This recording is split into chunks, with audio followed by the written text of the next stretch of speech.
Welcome to the Lord's Banquet, Patterns in the Bible, Part 3. Remember when Joe Biden said you would need F-15s and atomic bombs to overthrow his government? Well, the moment he said it, we all read the fear in that statement and in his face.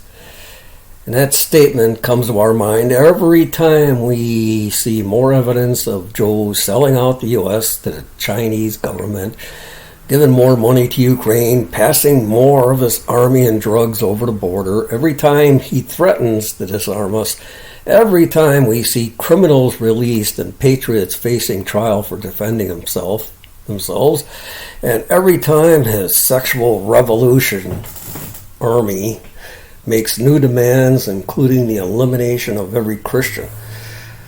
Someone has to do a study one day to compare all the evil kings in the Bible to Biden. Off the top of my head, I'd say Joe has more than outdone the top 3 evil kings in the Bible. We don't need those F-15s and nuclear weapons, Joe said. We have more than that. We have God, and we know how this all ends.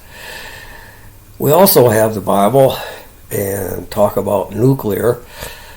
Those studies on parallel stories expand with far more knowledge faster than any atomic blast ever will.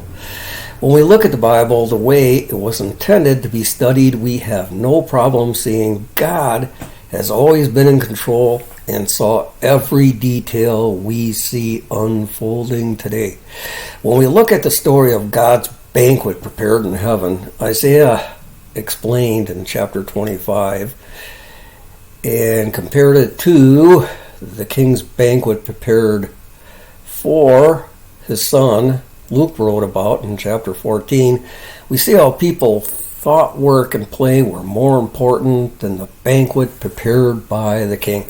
We see how the common people were more than happy to attend. Isaiah filled us in on one little detail. If those people who decided not to come would have attended that feast, it would have cast out every care in the world, all their gloom and anxieties. We see how the left suffers from every major form of anxiety, lack of confidence, and guilt because they turn from God and refuse to listen. Instead, they try casting that guilt upon those who chose to follow God. No one needs that banquet more than the left. The question came up, why compare an obvious prophecy about the banquet in heaven with a parable? When we compared the introductions, God answered that question for us. Luke, the doctor, who we would expect to be very detail-orientated, began that chapter with a more than vague description of another feast, which prompted a quick review of all the other feasts Jesus was invited to. Looking for patterns, 2 details were obvious.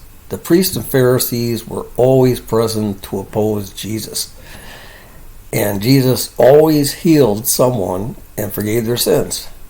Isaiah countered with an introduction about cities being torn down or rebuilt, confirming the individual healing and forgiveness Jesus performed was much larger. Now we look at the summations, which will prove beyond any shadow of doubt the Bible was written by a being far more intelligent than anyone who ever walked the earth. No one would ever be able to put together stories written by 2 people generations apart with far different personalities and combine them at just the right moment to reveal the plans and actions of a collection of the most evil people ever assembled on earth at any time. We're supposed to be looking for patterns in the Bible. Look at the sentence structure used by Isaiah and Luke. 2 far different people, generations apart, writing in 2 different languages, both using the same sentence structure and both using keywords and repetition in the exact same form. That's because those 2 books had the same author, Jesus. Now you know why parallel stories are so important. Well, God doesn't use shortcuts to reveal lessons in the Bible, but we can use lessons in the Bible to save us the trouble of learning lessons the long, hard way. What you need to do is develop skills to see patterns repeated in the Bible. The Bible is written like a song. Songs will teach a lesson or tell a story, then go into a refrain, words that are repeated. The first and easiest part of a song to memorize and repeat is the refrain, right? God repeated lessons in a rhythm. Learning a few simple Bible study rules will show you how to find those rhythms. The easiest way to teach a child is with rhymes, right? Now, we look for rhymes in the summations for Isaiah chapter 25 and Luke 14. Isaiah 25, we're just going to look at the last few, the summation is just the last few verses in the chapter, or a story. So we're going to look at Isaiah 25, verses 10 through 12. For the Lord's hand of blessing will rest on Jerusalem, but Moab will be crushed. It will be like straw trampled down and left to rot. God will push down Moab's people as a swimmer pushes down water with his hands. He will end their pride and all their evil works. The high walls of Moab will be demolished. They will be brought down to the ground, down into the dust. We're going to jump right into the summation on Luke 14. So we're going to read Luke 14, verses 27 through 35. And if you do not carry your own cross and follow me, you cannot be my disciple. But don't begin until you count the cost. For who would begin construction of a building without first calculating the cost to see if there is enough money to finish it? Otherwise, you might complete only the foundation before running out of money, then everyone would laugh at you. They would say, "There's the person who started the building and couldn't afford to finish it." Or what king would go to war against another king without first sitting down with his counselors to discuss whether his army of 10,000 could defeat the 20,000 soldiers marching against him? And if he can't, he will send a delegation to discuss terms of peace while the enemy is still far away. So you cannot become my disciple without giving up everything you own. Salt is good for seasoning, but if it loses its flavor, how do you make it salty again? Flavorless salt is good neither for the soil nor for the manure pile. It is thrown away. Anyone with ears to hear should listen and understand. Now, I know there has been 100 different interpretations to this little thing about salt. And if you notice, you always take out this last two little sentences in the summation of Luke chapter 14 and just try to explain the salt using nothing else but a couple of worldly terms. So we're going to take a look at these two stories together, and by the end of it, you'll understand everything about both the chapters. As usual, Isaiah is using symbols. Again, this time it is Moab. Isaiah is using Moab to send us back to Scripture. Afterward, Lot left Zoar because he was afraid of the people there, and he went to live in a cave in the mountains with his two daughters. So that night they got him drunk with wine again, and the younger daughter went in and had intercourse with him. As before, he was unaware of her lying down or getting up again. As a result, both of Lot's daughters became pregnant by their own fathers. When the older daughter gave birth to a son, she named him Moab. He became the ancestor of a nation now known as the Moabites. When the younger daughter gave birth to a son, she named him Ben-Ammi. He became the ancestor of a nation known as the Amorites. That's out of Genesis 19. Well, we have to follow a bit further back to understand why God is allowing Moab to be punished. Again, it wasn't only because of their birth. Their father had problems long before their time in that cave. We have to look at those types of symbols in a constructive manner. What made Moab what he was? Where did he get his influence and education from? Well, who brought him up? We can see Moab and his brother Ben-Ammi grew up in isolation, influenced by three people. We're not told much about Lot's daughters, but we are told a great deal about Lot. In other words, what you're going to do is consider the source. And when we look at Moab, his influence was his father and his father's daughters. That focuses right in with laser precision on what we see from the left today. But even with the left, we got to consider the source. Exactly the same manner.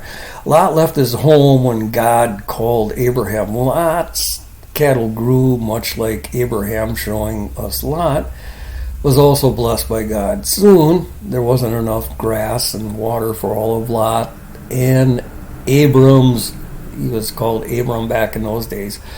So they decided to separate. Lot took the best field near Sodom. One day, Abram heard Sodom and a number of other nations were overthrown by a confederation of kings. After talking to God, Abram called 318 of his faithful friends to attack the vast army that carried Lot and his family away captive. Those 318 men must have had a close personal relationship with God to face the world's largest army at that time. Even though the odds were against them, those 318 men followed Abram to victory. Not a soul was lost. Once again, God led a small number of people against a large army who days and weeks earlier defeated an army made up of a number of combined nations. Later, Sodom's wickedness reached levels far beyond imagination and control. God had no choice but to destroy the city. God sent his angel who visited Abram before destroying Sodom. Abram pleaded with the angel who agreed to spare Sodom if 5 righteous people could be found. In the end, Lot left with his wife and 2 daughters. The angel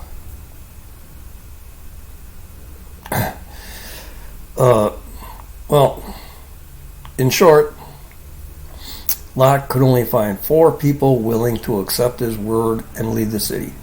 Of course, the experience in the cave showed how righteous Lot's daughters were.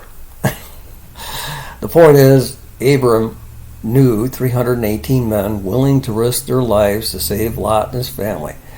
Lot could not convince a single person to leave the city with him.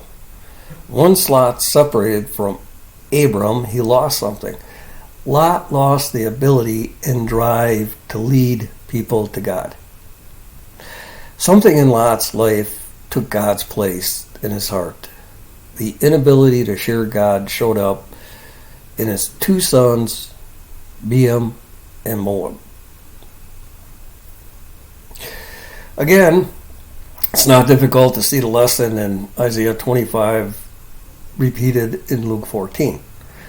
Lot took the best for himself, but never really thought ahead in spiritual terms. Lot saw fields of green grass and an abundance of water for his cattle, translating into profit for himself. Lot not only took his eyes off Abram, he took his eyes off his duty to God. Once again, we see God using a contrast to teach a lesson when we compare Abram's history with Lot's failure. By the way, whatever happened to all of Lot's cattle? In Sodom, we find Lot living in a city, a strange place to find a shepherd. Lot left with nothing. Lot withdrew to the mountain retreat with nothing but his 2 daughters. Everything Lot thought was important was taken away. That's the same lesson Jesus was trying to teach. Sure, Lot did nice things. He opened his home to strangers, but he lost the ability to reach people. How? Lot lost communication with God. Remember David talked with God? The worse things got, the more David talked with God. Lot saw the city around him falling apart, falling into all kinds of sins, not much different than what we see today. The closing moments of Sodom showed how little Lot was able to share with his family and neighbors. Other members of Lot's family decided to stay because they didn't believe him. Kind of sounds like the people that turned down the invitation to the king's banquet that Luke talked about. A last-second show of faith is not enough to change hearts. That's why Jesus talks about building. It takes time. It takes a foundation, walls, roof, planning, hard work, dedication, and funds. All the things it takes to build a spiritual relationship with God. Of course, God provides the funds, but how do we use them? To glorify God or take the best for ourselves? Now, you got to think about that. Jesus draws our minds back to battlefields Isaiah walked through. Jesus knew the relationship between these chapters long before anyone discovered the spiritual connection, long before they were written. Look at the words Jesus used: construction, building, calculating cost, complete, and finished. Our process leading to carrying the cross. Jesus didn't tell them to know about the cross. He told them to carry the cross. To know the cost of that cross, they had to carry. Jesus also repeated the word discuss to draw our attention to it. Who are you going to discuss your cross with? Does your preacher know anything about the cross you carry? Only what you can tell him about it. So the information he gives back to you is only less than the information you give him. That's what people do. They go to someone they trust, and the image and meaning of the cross, it diminishes from person to person. The only way it can increase is to go to the one who knows what it's like to not only carry the cross, but die on it.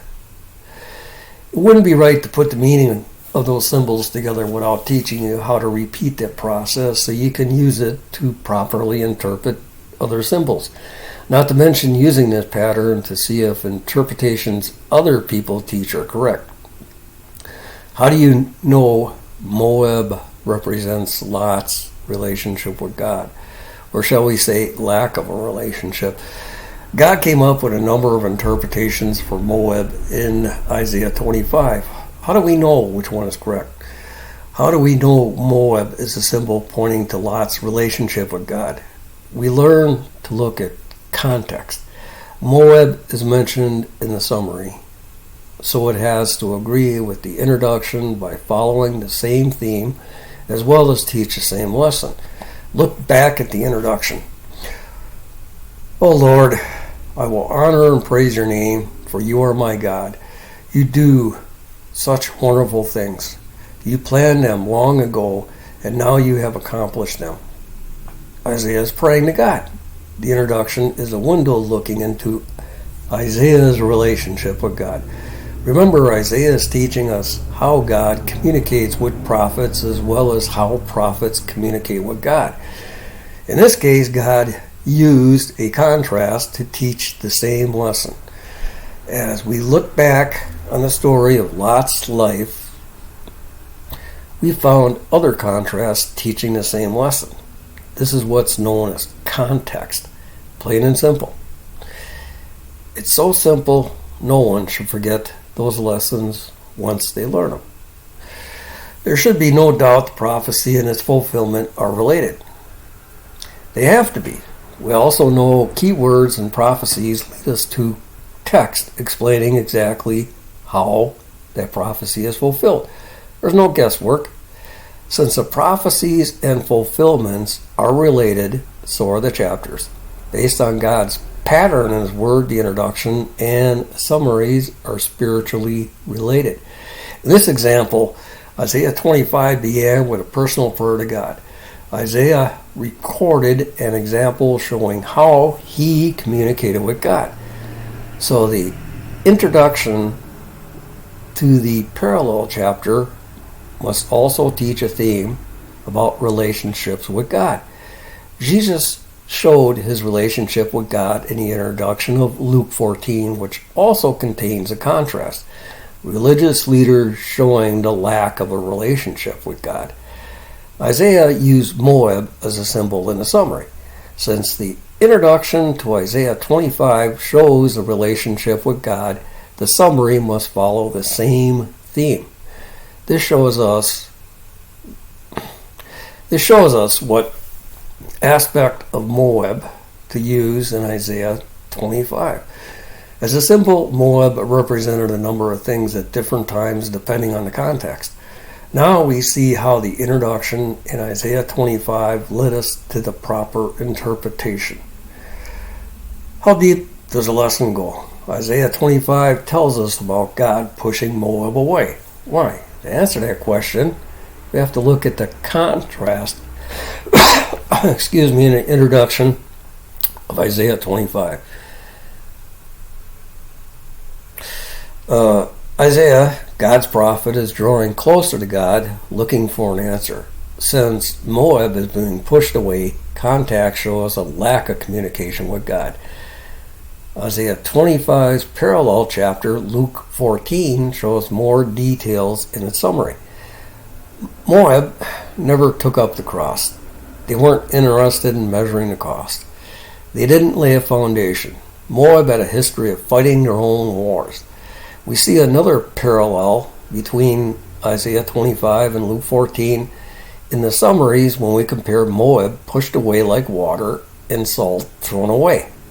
If you look back at the two texts, you can see other related words I didn't highlight. Once we understand the lesson, we can go back and see how push is related to throw. Now, you can look back at the two related texts and see a new list of related words. This gives us a brief view of measuring the cost of the cross. Part of that cost is understanding God's Word. Part of that cost is taking time to develop our relationship with Christ and His Spirit to see one detail after another open up. Then look back time and time again to see what details were missed the first time. I can tell you for a fact, every time I study, God takes me back over what I've learned and shows me a list of details I missed. That always happens. It will always happen when you put time into a relationship with the infinite God.